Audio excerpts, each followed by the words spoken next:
Hey everyone, it's Theo from Spectrum Gardening. So I talked a little bit about this in a previous video, but I wanted to go into a little bit more in depth now. Let's say you have a plant like this, where the growth tip has broken off.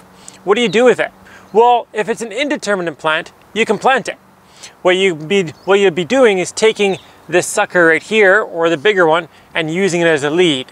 So I've actually done that with one of my plants earlier, and it's actually thriving really well, all things considered. So let's take a closer look at it. Earlier this year, this seedling was in a pretty bad state. It had its original growth tip broken off here.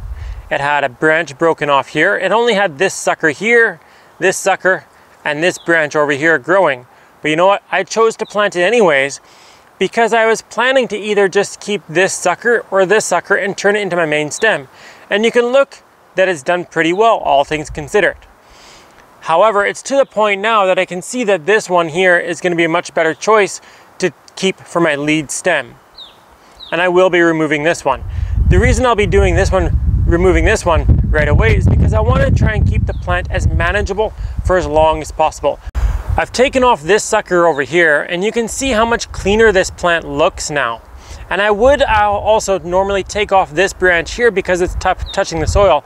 However, I want to make sure the plant has enough leaves on it and it's going to be able to grow nicely before I start taking off any more growth. So what am I going to do with this one? Well, tell you what, I'm going to stick it in the ground and make a new plant. If you'd like to know how to make new plants out of tomato suckers, make sure to subscribe because we will be making a detailed video about that.